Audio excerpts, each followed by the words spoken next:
नूरस्तान की धरती, जहां सूरज की किरणें खेतों को सोना बना देती थीं और रात के तारे आकाश में टिमटिमाकर कहानियां सुनाते थे, वहां एक न्यायप्रिय राजा शाह जहांगीर का शासन था। वह अपनी बुद्धिमत्ता और दयालुता के लिए प्रसिद्ध था, लेकिन उसके दिल में एक गहरी पीड़ा थी। वह बूढ़ा हो चुका था। उसकी सफेद दाढ़ी और झुर्रियों भरा चेहरा उसकी उम्र का प्रमाण देता था, और उसका कोई संतान नहीं थी जो उसके तख्त का देता था और उसका कोई संतान नहीं थी जो उसके तख्त का उत्तराधिकारी बने। दरबार में अमीर और वजीर चुपके चुपके तख्त की उत्तराधिकारिता के लिए षड्यंत्र रचते थे, लेकिन राजा का दिल किसी पर भरोसा नहीं करता था। वह ऐसा उत्तराधिकारी चाहता था जिसका दिल साफ हो और जो उसकी प्रजा की भलाई करे। एक शाम, जब आकाश नारंगी रंग में डूबा था, शाह जहांगीर ने अपने दरबार में सभी वजीरों, विद्वानों और सरदारों को बुलाया। महल की दीवारें सोने के काम से चमक रही थीं और हवा में अगरबत्ती की खुशबू फैली थी। राजा अपने तख्त पर बैठा, हाथ में लाठी थामे और गहरी आवाज में बोला, हे मेरे दरबारियों, मेरी उम्र ढल चुकी है और मेरा तख्त खाली है। मैं चाहता हूं कि मेरी रियासत का अगला राजा कोई बुद्धिमान और नेक दिल व्यक्ति हो। इसलिए मैं 2 सवाल पूछूंगा। जो इनका सही जवाब देगा वही मेरा उत्तराधिकारी होगा और नूरस्तान का तख्त संभालेगा। सवाल ये थे, 1, जीवन का सबसे बड़ा सच क्या है? 2, मनुष्य के दिल को सबसे ज्यादा खुशी किस चीज से मिलती है? दरबार में सन्नाटा छा गया। वजीर और विद्वान हैरान थे। प्रधानमंत्री नवाब जाहिद, जो एक चालाक और सत्ता का लालची व्यक्ति था, ने तुरंत सोचना शुरू कर दिया कि यह अवसर उसके लिए तख्त तक पहुंचने का सुनहरा रास्ता हो सकता है। उसने अपने पतले होंठों पर एक चालाक मुस्कान सजाई और चुप रहा। नवाब जाहिद एक धूर्त और स्वार्थी वजीर था, जो वर्षों से तख्त पर नजरें जमाए बैठा था। वह जानता था कि अगर राजा का कोई उत्तराधिकारी नहीं हुआ तो वह अपनी चालाकी से तख्त हथिया सकता है, लेकिन राजा के इस ऐलान ने उसकी साजिशों पर पानी फेर दिया। उसने सोचा कि अगर वह खुद या उसका कोई वफादार सवालों का जवाब दे दे तो तख्त उसके हाथ आ सकता है। उसने अपने एक भरोसेमंद दरबारी फैजान को बुलाया और रात के अंधेरे में एक गुप्त मुलाकात की। फैजान, नवाब जाहिद ने धीमी आवाज में कहा, हमें इस मौके को हाथ से नहीं जाने देना। अगर हम राजा को कोई दार्शनिक जवाब दे दें तो शायद वह मुझे या तुम्हें उत्तराधिकारी नामित कर दे। फैजान ने सिर हिलाया, लेकिन नवाब साहब, राजा कोई साधारण व्यक्ति नहीं है, उसे सच्चाई से प्यार है। हमें ऐसा जवाब देना होगा जो उसके दिल को छू ले। नवाब जाहिद ने हंसकर कहा, दिल छूने की जरूरत नहीं, बस हमें उसे प्रभावित करना है। तुम विद्वानों से सलाह लो, किताबें खंगालो और कोई गहरा जवाब तैयार करो।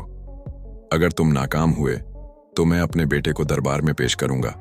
नवाब जाहिद ने अपने बेटे सलीम को तैयार करना शुरू किया। सलीम एक जवान, सुंदर लेकिन घमंडी लड़का था, जो अपने पिता की तरह सत्ता का भूखा था। नवाब जाहिद ने उससे कहा, बेटा, अगर तुम राजा के सवालों का जवाब दे दो तो यह रियासत हमारी होगी। इसी बीच राजा ने ऐलान किया कि अगर दरबार से कोई जवाब उसे संतुष्ट नहीं कर सका तो वह अपनी प्रजा से जवाब मांगेगा। इस खबर ने नवाब जाहिद को परेशान कर दिया। वह नहीं चाहता था कि कोई साधारण व्यक्ति इस मौके को हथिया ले। उसने अपने जासूसों को शहर और गांवों में भेज दिया ताकि वे हर उस व्यक्ति पर नजर रखें जो दरबार जाने की तैयारी कर रहा हो। राजा के ऐलान के बाद पूरे नूरस्तान में हलचल मच गई। ढिंढोरा पिटवाया गया कि जो कोई सवालों का जवाब देगा वह तख्त का उत्तराधिकारी बनेगा। शहर के बाजारों से लेकर गांवों के चौपालों तक लोग बहस कर रहे थे। कोई कहता कि जीवन का सबसे बड़ा सच मृत्यु है, क्योंकि हर जीव को एक दिन मरना है। कोई कहता कि खुशी धन से मिलती है, क्योंकि पैसा ही सब कुछ खरीद सकता है। लेकिन कोई भी यकीन से नहीं कह सकता था कि राजा क्या सुनना चाहता है। दरबार में 3 दिन तक बहसें चलीं। नवाब जाहिद ने फैजान के जरिए एक जवाब तैयार किया। फैजान ने कहा, जीवन का सबसे बड़ा सच ईश्वर की सत्ता है, क्योंकि वही हर चीज का रचयिता है, और खुशी शक्ति में है, क्योंकि शक्तिशाली ही दुनिया पर राज करता है। लेकिन जब फैजान ने यह जवाब पेश किया तो राजा ने सिर हिलाकर कहा, यह जवाब किताबी है, दिल से नहीं। नवाब जाहिद ने फिर अपने बेटे सलीम को पेश किया। सलीम ने दरबार में जाकर कहा, जीवन का सबसे बड़ा सच प्यार है, क्योंकि प्यार ही हर चीज को जोड़ता है, और खुशी प्रसिद्धि में है, क्योंकि प्रसिद्धि इंसान को अमर कर देती है। राजा ने मुस्कुराकर कहा, तुम्हारा जवाब सुंदर है, लेकिन इसमें सच्चाई की गहराई नहीं। 3 दिन बीत गए और कोई भी जवाब राजा को प्रभावित नहीं कर सका। उसने ऐलान किया, अब मैं अपनी प्रजा से जवाब मांगता हूं। शहर, गांव और जंगलों से लोग आएं और अपने जवाब दें। नवाब जाहिद गुस्से से भड़क उठा। उसने फैजान से कहा, हमें किसी भी कीमत पर यह मौका हाथ से नहीं जाने देना। अगर कोई साधारण व्यक्ति राजा को प्रभावित कर गया तो उसे रोकना होगा। नूरस्तान के एक दूरस्थ गांव में, जहां नदी का पानी चांदी की तरह चमकता था और खेत हरे भरे थे, एक गरीब किसान रहीम अपनी पत्नी जैनब और बेटे आरिफ के साथ रहता था। आरिफ 16 साल का एक बुद्धिमान और नेक दिल लड़का था। उसकी आंखों में सपने थे और उसका दिल नेकी से भरा था। वह दिन भर खेतों में काम करता और रात को अपनी मां से जीवन के सबक सीखता। जब राजा के सवालों की खबर गांव तक पहुंची, रहीम ने आरिफ से कहा, बेटा, तुम्हारा दिल साफ है और तुम्हारी बुद्धि तेज। क्यों ना तुम दरबार जाओ और अपना जवाब दो। आरिफ ने शर्माते हुए कहा, अब्बा, मैं एक गरीब किसान का बेटा हूं। दरबार में बड़े बड़े विद्वान और सरदार होंगे, मेरी क्या मजाल। जैनब ने उसके सिर पर हाथ रखा और कहा, बेटा, राजा को धन या रुतबे की नहीं, सच्चाई की तलाश है। तुम अपना सच बोलना। आरिफ ने हिम्मत की और कहा, ठीक है अम्मा, मैं जाऊंगा। लेकिन नवाब जाहिद के जासूसों की नजर आरिफ पर पड़ गई। उन्होंने नवाब को खबर दी कि एक गांव का लड़का दरबार जाने की तैयारी कर रहा है। नवाब जाहिद ने फैजान से कहा, इस लड़के को रोको, उसे धमकी दो या रिश्वत दो, लेकिन उसे दरबार तक न पहुंचने दो। फैजान ने आरिफ को शहर के द्वार पर रोका। उसने कहा, ए लड़के, तुम एक गरीब किसान के बेटे हो। दरबार तुम्हारी जगह नहीं। यह सोने के सिक्कों की थैली लो और घर वापस चले जाओ। आरिफ ने मुस्कुराकर कहा, मैं तख्त या धन का लालची नहीं, मैं सिर्फ अपना सच बोलना चाहता हूं। यह कहकर वह फैजान को पीछे छोड़कर दरबार की ओर बढ़ गया। जब आरिफ दरबार पहुंचा तो वहां भीड़ थी। लोग अपने जवाब पेश कर रहे थे, लेकिन राजा का चेहरा उदास रहता। नवाब जाहिद भी मौजूद था और जब उसने आरिफ को देखा तो उसका चेहरा गुस्से से लाल हो गया। उसने फैजान को इशारा किया कि वह कुछ करे, लेकिन फैजान बेबस था। आरिफ की बारी आई। वह राजा के सामने खड़ा हुआ।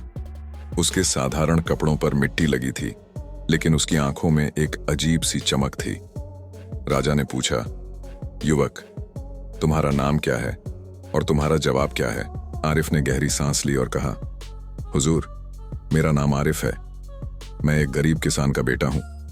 आपके सवालों के जवाब ये हैं। जीवन का सबसे बड़ा सच ये है कि हर चीज अस्थायी है। यह दुनिया एक मुसाफिर खाना है। धन, शोहरत, दुख और खुशी सब आते हैं और चले जाते हैं। कोई चीज हमेशा नहीं रहती। और मनुष्य के दिल को सबसे ज्यादा खुशी तब मिलती है जब वह दूसरों के लिए कुछ करता है, बिना किसी लालच के। दरबार में सन्नाटा छा गया। नवाब जाहिद के चेहरे पर चिंता के भाव उभरे। राजा ने आगे झुककर पूछा, युवक, तुमने यह कैसे जाना? नवाब जाहिद अब बेचैन हो गया। उसने फैजान से कहा, यह लड़का खतरनाक है। अगर राजा इसे पसंद कर लिया तो हमारा सारा प्लान नाकाम हो जाएगा। उसने एक आखिरी चाल चली। उसने दरबार में झूठा इल्जाम लगाया कि आरिफ एक चोर है और उसने गांव से कुछ चुराया है। राजा ने नवाब जाहिद की ओर देखा और कहा, नवाब, तुम्हारा इल्जाम गंभीर है, क्या तुम्हारे पास सबूत है? नवाब जाहिद ने फैजान की ओर देखा, लेकिन फैजान के पास कोई सबूत नहीं था। आरिफ ने कहा, हुजूर, अगर मुझ पर इल्जाम है तो इसकी जांच कर लें। मेरा गांव आपके दरबार से 2 दिन की दूरी पर है, वहां जाकर पूछ लें। राजा ने अपने भरोसेमंद सिपाहियों को गांव भेजा। जब वे लौटे तो उन्होंने बताया कि आरिफ और उसका परिवार गांव में सबसे ज्यादा सम्मानित है। वे हमेशा दूसरों की मदद करते हैं और कभी किसी का नुकसान नहीं किया। नवाब जाहिद शर्मिंदा हो गया और राजा ने उसे चेतावनी दी कि वह भविष्य में झूठे इल्जामों से बचे। राजा ने आरिफ की ओर देखा और कहा, युवक, तुम्हारे जवाबों ने मेरे दिल को छू लिया। जीवन का सच उसकी अस्थायी प्रकृति है और सबसे बड़ी खुशी दूसरों के लिए जीने में है। तुम इस तख्त के काबिल हो, उसने ऐलान किया। आरिफ मेरा शागिर्द होगा और मैं इसे रियासत के राज सिखाऊंगा। नवाब जाहिद की सारी साजिशें नाकाम हो गईं। राजा ने आरिफ को अपने महल में रहने की जगह दी और उसे रियासत के कामकाज सिखाना शुरू किया। आरिफ ने न केवल राजा से सीखा बल्कि प्रजा के दिल भी जीत लिए। कुछ सालों बाद जब शाह जहांगीर की मृत्यु हुई, आरिफ ने तख्त संभाला। उसने रियासत को एक माली की तरह संभाला। उसने गरीबों के लिए लंगर खोले, अनाथों के लिए स्कूल बनवाए और किसानों के लिए नहरें बनवाईं। नवाब जाहिद को उसकी साजिशों की सजा के रूप में दरबार से निकाल दिया गया और उसकी जगह ईमानदार लोगों को नियुक्त किया गया। आरिफ ने एक कानून बनाया कि हर व्यक्ति साल में एक बार किसी गरीब की मदद करेगा। इस कानून ने नूरस्तान को ऐसी रियासत बना दिया जहां प्यार और नेकी का राज्य था। आरिफ को आरिफ आदिल कहा जाने लगा और उसकी कहानी नूरस्तान की पीढ़ियों तक एक सबक बनकर रही। नैतिक शिक्षा जीवन का सबसे बड़ा सच उसकी अस्थायी प्रकृति है और सबसे बड़ी खुशी दूसरों के लिए जीने में है। सच्चाई और नेकी हर साजिश पर विजय पाती है और जो दिल से सच बोलता है वही महान नेता बनता है।